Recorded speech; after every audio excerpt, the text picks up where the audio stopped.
My personal favorite part about indie games is that they all come in different shapes and sizes. If you look at AAA games, you'll tend to see very little variation when it comes to their art direction, with most of them sticking to a more hyper-realistic look. This isn't bad by any means, but I personally prefer games that stick out a little more. A prime example of this is Cruelty Squad, a game that was very well received for its bizarre and out-there art style. However, recently a game released on Steam that might be even more out there when it comes to its art direction. This game is Fragrance Point by Halber Ball. The game released on January 16th, and I just happened to stumble upon it while looking through Steam's recently released games, and with a header like this, it was very hard to miss. The Steam description gives us a brief summary of the plot. After prolonged inactivity, the research station Fragrance Point has started sending out signals again. We are a security robot, sent here to check out what on earth is going on.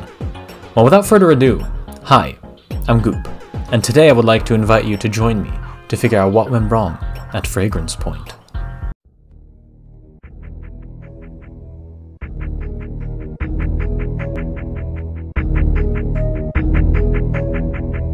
The game's menu screen is a good taste of what's to come.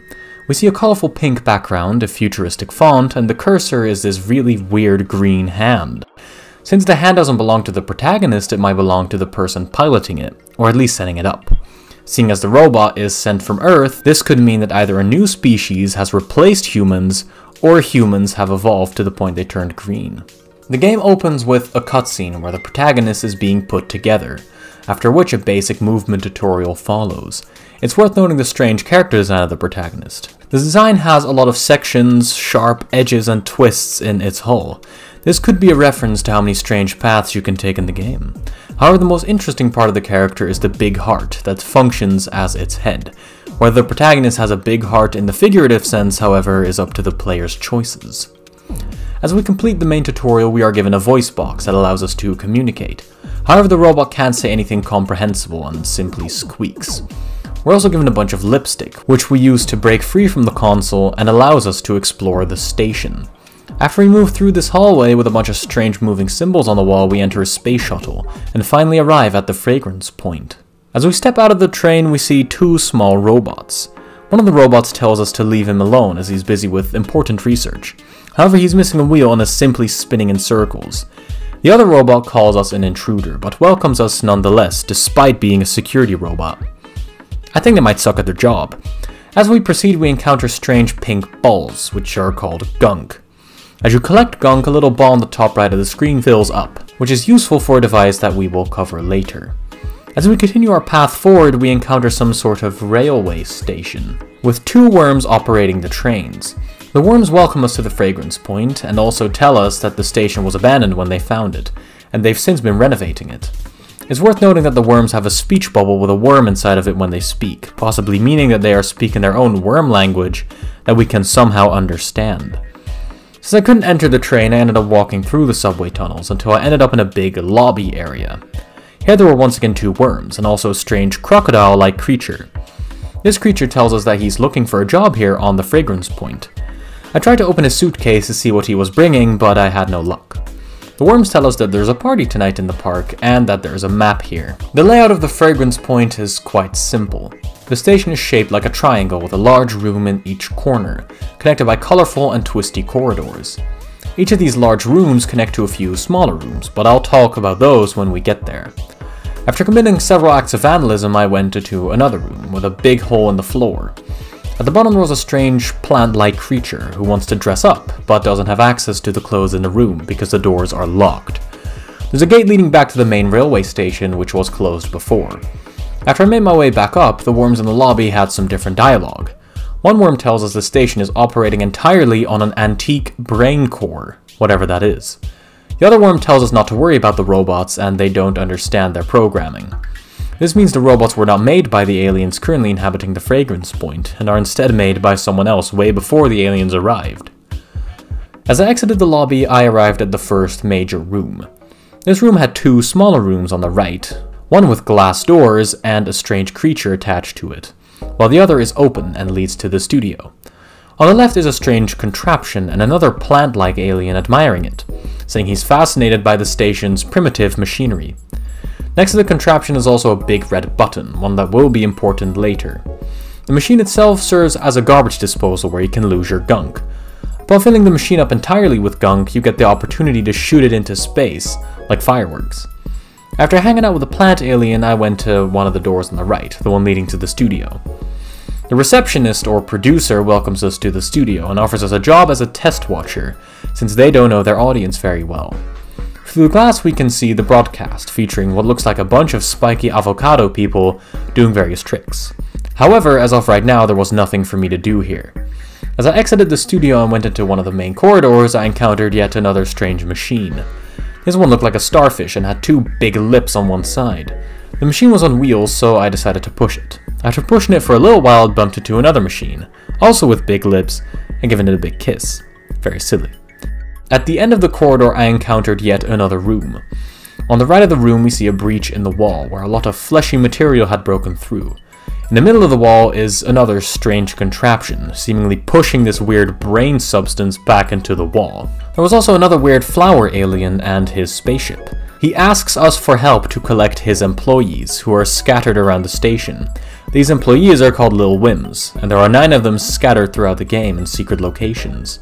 This room also connects to the generator, guarded by a big centipede-like alien.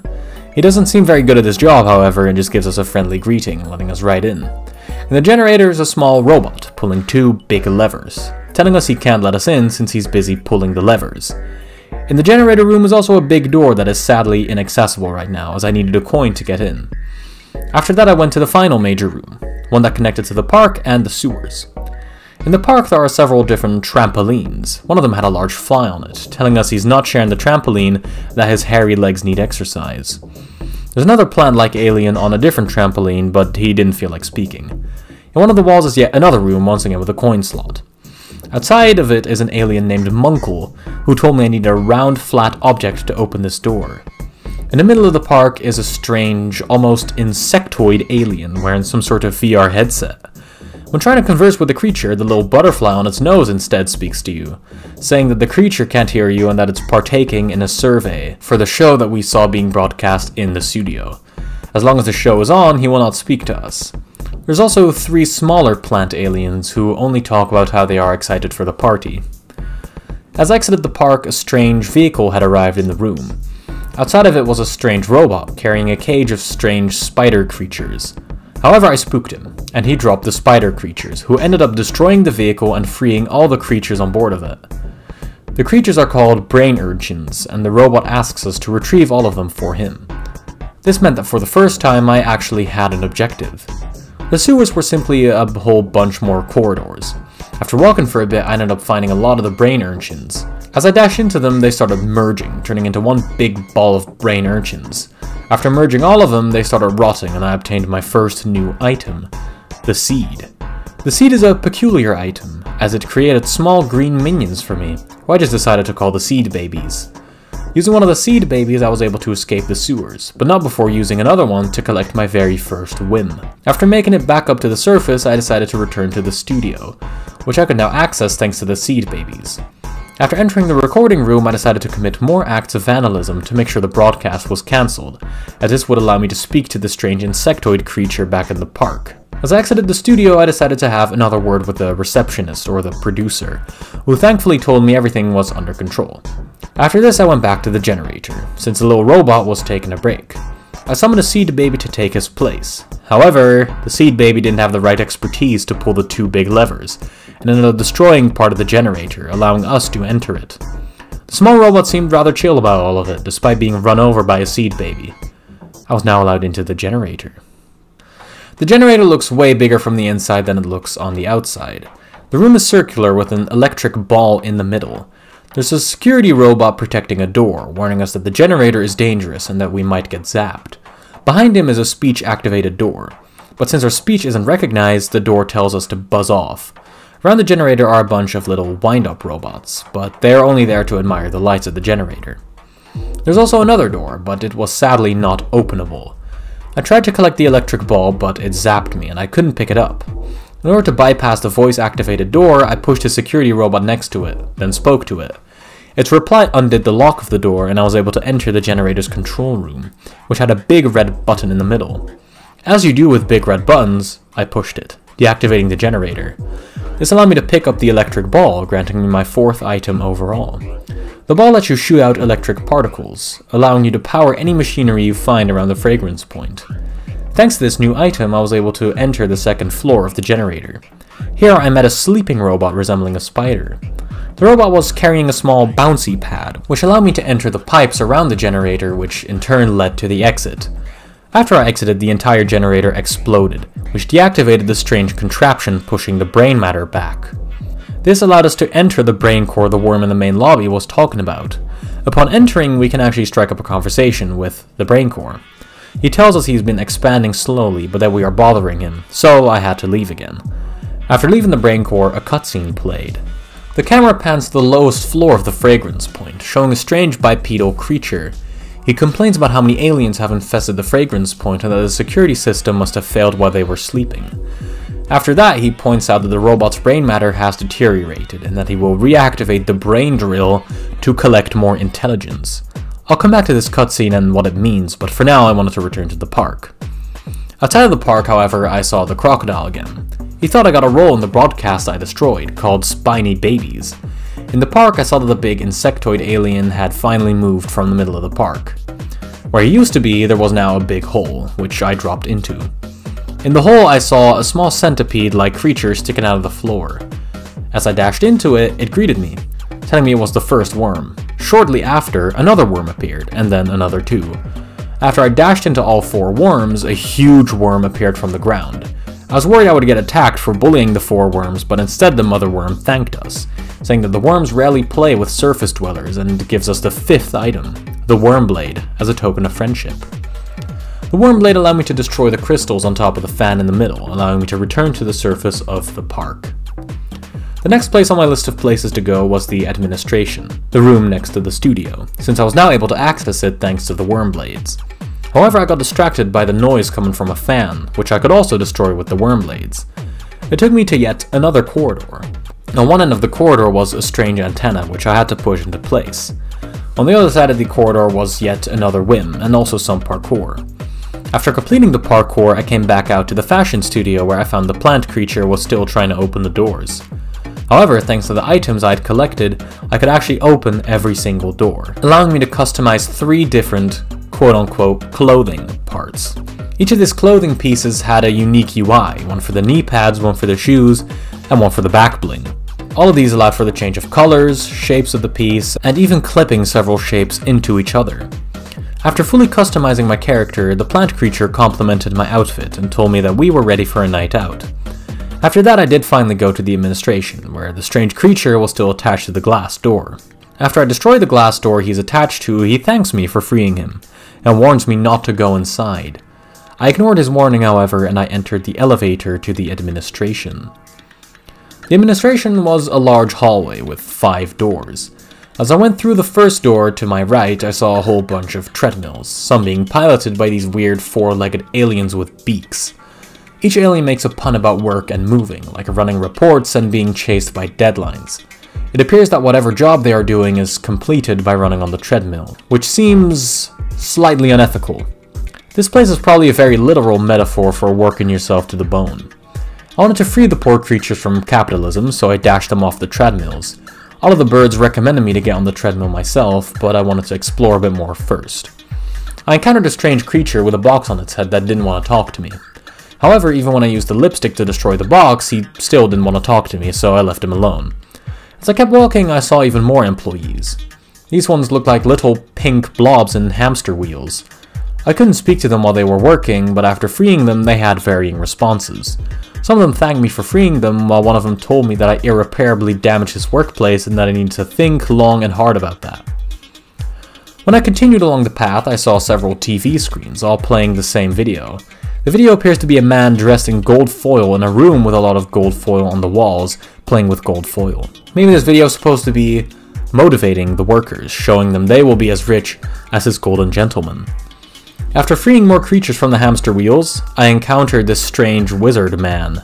He tells us he's conjuring a coin guardian, which requires absolute concentration. After that he told me to zip it. I didn't like his tone, so I decided to tackle him. He did not take very kindly to it, however, and started blasting me with green orbs. When I got hit, I lost $1,000, meaning my total bank balance was now minus 1,000. In case you were wondering, all of these treadmill corridors connect to each other and to another door in the initial hallway, meaning there's no other rooms on this floor. Now that I explored everything, I decided to finally run on the treadmill. Doing so turned at nighttime. At first it seemed like nothing had changed in the administration. I spoke to the wizard once more and he told me that his coin guardian was running loose, and sure enough, the moment I turned around I witnessed a giant coin bolting at me. When I spoke to him, he tried to put me onto his new meme coin, saying we were both going to be rich. You can never actually agree with him to invest, so he just kinda keeps repeating it. If you try to go anywhere else, he chases you around, continuously talking about his meme coin. At some point I got so fed up I attacked the wizard and put the coin in the firing line. This caused him to explode into many tiny pieces, but also giving me my penultimate item, the coin. This coin allowed me to enter all places that were locked before, starting with the door in the park. As I went to the park, I noticed the highly anticipated party had finally started now that it was nighttime. There were a lot of awesome cool lights and 3 performers.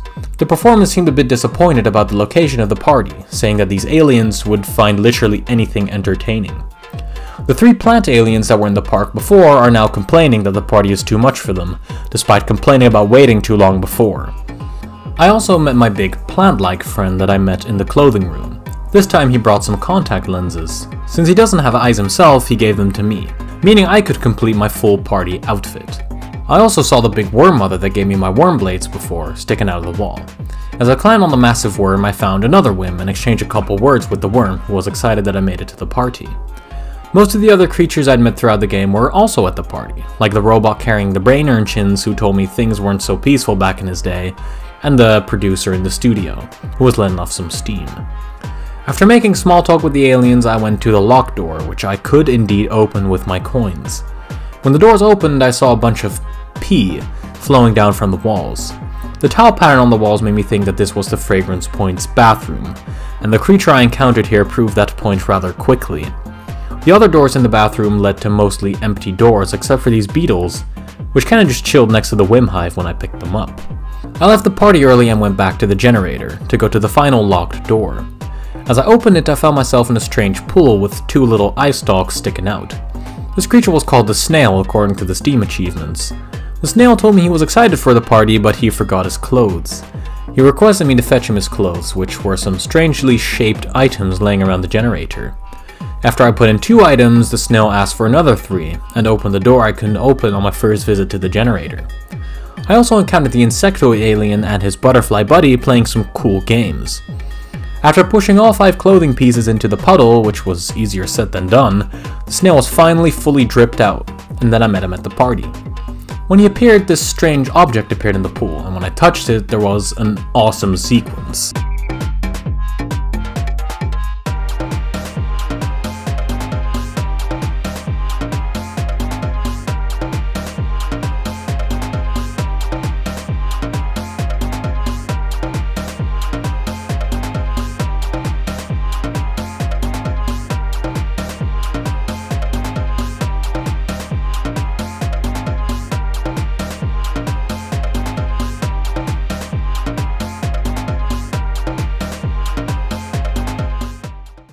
After a little while, I regained control of my character, and the Snail told me that I was in the pool for hours. I once again exited the party and returned to the brain core, which I could now properly enter. The brain core told me something was piercing its thoughts, and that the brain drill was most likely reactivated. As I traveled deeper into the brain core, I encountered this large circular room.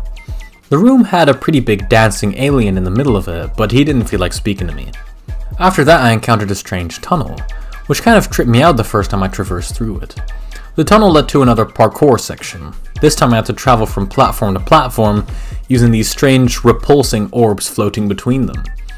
As I made it to the top, a voice started speaking to me, which turned out to be one of the worms we first met at the station at the start of the game. The worm told me a big machine has started boring into the brain core, but that they are powerless to stop it because the worms are too soft. The worm gives me missiles that can break metal bars. which I used to open up a path to a vehicle that I could use to enter the next area of the brain core. This brings me to a part of the game I've neglected to bring up so far, which is the soundtrack, entirely composed by Halbert Ball themselves. All of the background music I've used in the video so far has been from the Fragrance Point soundtrack. I think the music fits the style of the game very well, but my favorite part is how the music changes depending on how deep you go into an area. Exiting the vehicle and entering this area of the brain core is a prime example of this. There's plenty of other areas that add more instruments to the soundtrack the more you explore, but this was the first time it really caught me by surprise in a good way.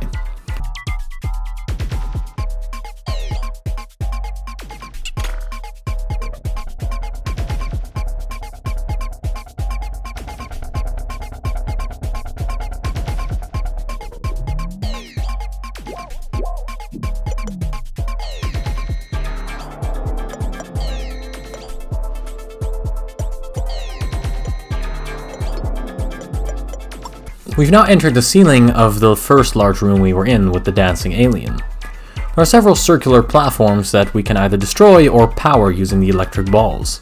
The powered platforms ascend, and one of them allowed me to enter some sort of piping system that I opened thanks to the missiles the worm gave me.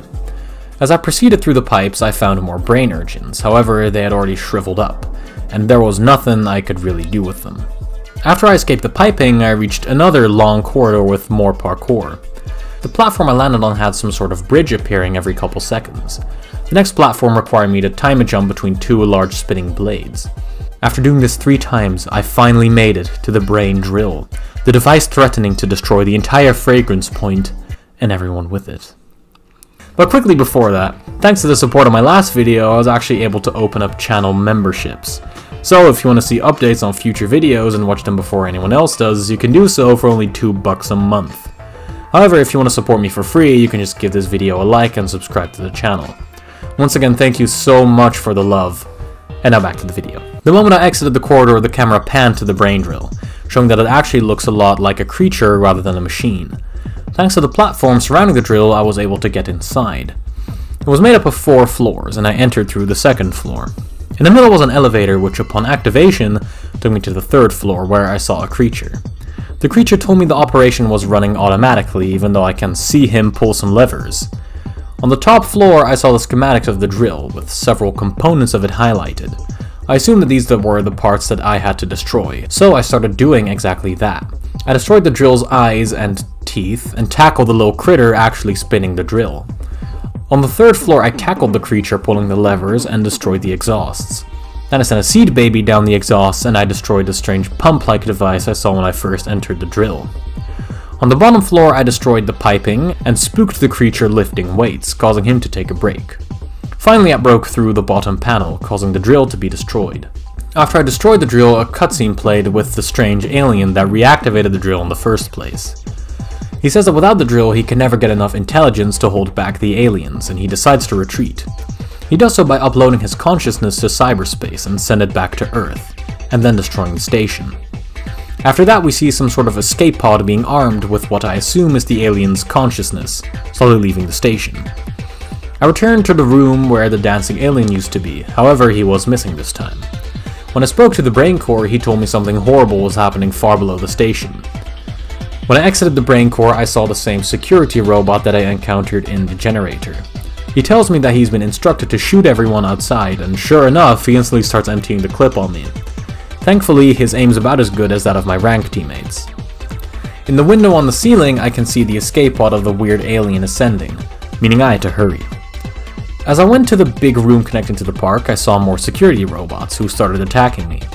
On the TV screens where Spiny Babies was playing at first, there's now a strange creature that kind of looks like the evil alien.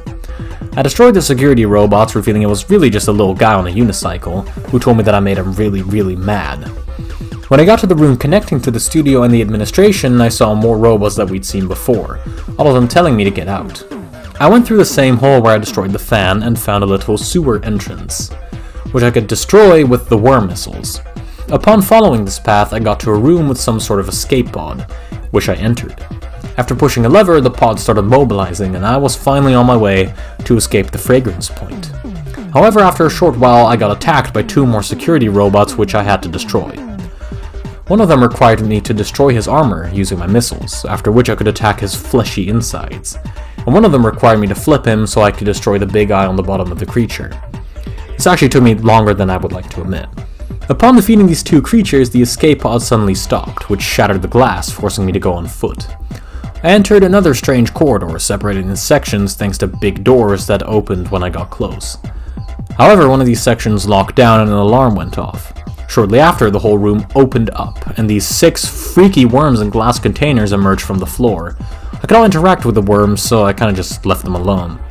Yet another security robot appears, greeting me with a very loud... To defeat the robot, I had to spin him around, making him dizzy and then blasting him with my worm blades. This actually took me quite long to figure out on my first playthrough. After defeating this security robot, I was able to proceed down the corridor. This is where I found the control room, where the evil alien uploaded his consciousness, and I indeed found his now unconscious body. In the room was a large red button with an X on top of it, protected by a layer of glass which I destroyed. Upon pressing it, the alien's escape pod exploded, taking the entire fragrance point with it. However, my character somehow escaped, and in my shuttle a green man appeared, saying I did a good job. However, after the credits, another cutscene happened. This time, some of the characters we encountered in the game reviewed my playthrough. Up first was the crocodile, who told me he felt like I did not care about him. Next up were the snail and the fashionable plant alien, who were quite happy with me. The Whims were also there and told me that they would have loved to all be found. The brain urchin robot told me that the station blowing up was bad, and the other plant alien who was next to the gunk machine said that he was curious as to what the big red button did. Seeing as I got the bad ending, I quickly realized I was going to have to do a second playthrough. In my second playthrough, I was going to focus on several things. The crocodile alien, who I wanted to encounter a few more times, the Whims, which I only needed a couple more of, and the big red button, which would probably be the hardest of them all. I'll be covering the second playthrough in much less detail, as it's largely the same. After seeing the crocodile the second time, when you end the Spiny Babies broadcast, you can actually unlock another encounter with him. You can return to the studio with the worm blades and use them to strip the babies of their spiny outfits, revealing their true appearance. When you re-enter this building, the crocodile will be in a secret room, in his own spiny costume. Upon breaking it, he tells us he's embarrassed and that he couldn't move in the costume. I also found the 3 things required for the button. One of them was the antenna I pushed the first time around, but the second one was in the halls of the station. A strange contraption was hidden behind a breakable wall. The machine was emitting several beams of pink light in random directions. After bumping into the machine a fair few times, all of the beams started focusing into the button facing the contraption. This lit up the second light on the button. The third was in the snail room in the generator. After stomping on a vent grill, you get access to 2 batteries which you have to push in. After activating all 3 of these things, you can finally press the button.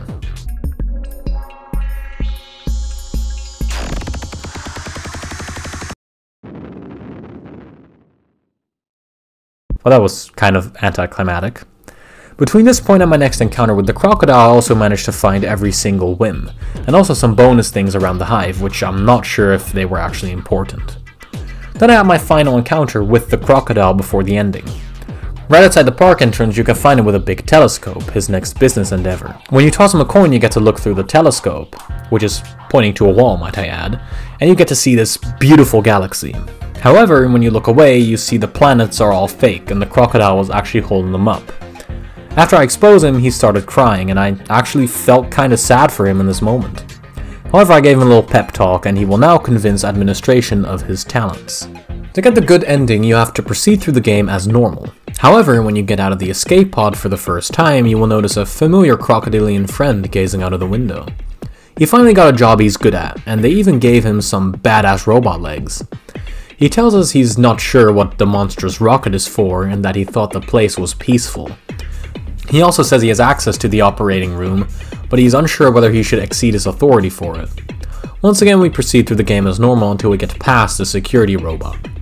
When we get into the room leading into the big control room where we pushed the button last time, we now see our friend appear from another door. He tells us to stop the rocket, we have to go into the operating room, but that there's not enough power. However, this is where the Whims come into play. They are strong enough to power the operating room, and my character was sent into cyberspace. Cyberspace was rather strange. Our character has become a heart with one singular eye inside of it, serving as some sort of cursor. There are 3 paths you can take, which presumably serve as some sort of settings menus. One presumably changes the speed, as there is a snail and a rabbit icon, but it's unclear what speed is being modified. Clicking any of these options does absolutely nothing. The second path is more of the same, showing an icon of a route. One icon has a robot and one has hands on what could be a steering wheel, which might mean that this setting changes piloting from autopilot to manual and vice versa. The final option, however, was much different.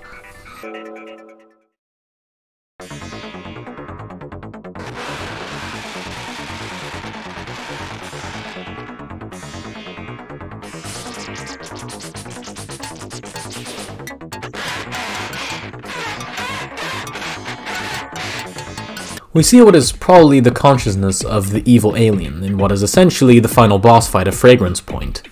Beating the boss was quite straightforward. He would fire 2 kinds of projectiles, yellow and green ones. Yellow allowed your heart to be charged up, while green got rid of all the collected charge. Upon fully charging the heart, you can fire it into the creature, dealing damage. Do this 3 times and you defeat him. Now this seems easy on paper, but the actual fight was quite annoying, seeing as it was entirely controlled by the cursor, and the depth perception isn't very easy to work with. Destroying the consciousness makes the rocket go down peacefully, and the aliens on Fragrant Point are spared. They decide what they will do now that they have full control over the station, and end up going on a little trip. It's worth noting that my character wasn't there, meaning he probably sacrificed himself to save everyone else. A noble end. After the interaction, the credits play as the aliens ram the Fragrance Point into as many planets as they can. Now that we've played through the entire game, let's talk about what the full timeline of events in Fragrance Point is. We know the game takes place in a distant future, as space travel is now a common thing. Fragrance Point is a research station that was presumably sent from Earth.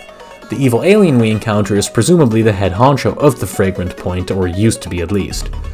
We know that he was using brain matter from the brain core to create robots that had some level of sentience. However, the brain matter is prone to deteriorating when it is detached from the brain core. After a while, we learn that the evil alien went into hibernation and seemingly only wakes up during the events of the game, because of the aliens that entered the station. Sometime before the game starts, some aliens have entered the Fragrance Point and made it their new home. We know that they only arrived recently because they are still busy renovating the place when we arrive. The aliens' arrival, however, has sent signals to Earth, which caused them to send a security robot, the protagonist, to take a look. Depending on which ending you get, you can either destroy the Fragrance Point and all of the aliens with it, or sacrifice yourself to let the aliens stay on the research station. There is, however, more to dive deep in. We know that there are several kinds of aliens, however some are more recurring than others. There's a whole lot of worm aliens, both the mother worm in the park and all of the worms in the lobby. One of the worms is also the one who gives us the missiles to help destroy the drill, saying that the worms tried, but are unable to stop it. This leads me to believe that the worms are the ones who first found the Fragrance Point after the evil alien went into hibernation, and are currently the ones in charge. They might have also sent the signals around that were inviting more kinds of aliens to join them on the station. These signals also reached Earth. There are also a lot of aliens resembling plants, like the partygoers, the fashionista, and the leader of the Whims. However, none of these aliens seem to have any special privileges like the worms do. There's also several aliens that are one of a kind, like the crocodile, the producer, and the snail. We know that the crocodile came to the station to find a job, and the producer actually has a job, so maybe that is why all the aliens are beckoned to the Fragrance Point. Next up, let's talk about where our protagonist presumably comes from, Earth. We see 2 types of creatures from Earth. We know the evil alien is from Earth because he says he is sending his consciousness back to Earth, meaning it was there before. You also see the strange green man in the bad ending, whose hand is probably also the cursor that we see in the main and pause menus. Now the question I'm curious about is, are the humans still around, or have humans evolved beyond recognition? Is the evil alien and the green man the same species since they're both from Earth, or not? Well, we know the technology to transfer one's consciousness exists, so I think the most likely scenario is that the evil alien transferred his consciousness into the body we see in the game. The reason for this is unclear, but it's most likely that this body has some sort of advantage that helps him at the Fragrance Point. Another question is what the Fragrance Point was for. Now the only thing we know for sure is that Fragrance Point is a research station, and we know from the red button that it is armed and has the potential to destroy planets. Personally, I believe the Fragrance Point was supposed to be a place for the brain core to grow. We know that the brain core was used for several machines, like the robots, and that it is ever expanding, as we know from the first interaction we had with it. Since the brain core is honestly the only thing that seems like it's important on the station, I think it's safe to say that the brain core was its original purpose. However, the brain core was expanding too slowly, so the evil alien running the station went into hibernation. So when he woke up, there would be more to work with. Weaponry, like the button, were supposed to make sure that the core stayed safe during hibernation. However, thanks to the robot's brain matter deteriorating faster than expected, the station fell into disrepair, like the 3 things needed to power the button. Well, that about concludes everything about Fragrance Point, so I'd like to end the video with my own thoughts about the game. You can see the passion put into this game super clearly. Looking at the developer's Instagram page, you can see the character designs from this game posted almost 5 years ago.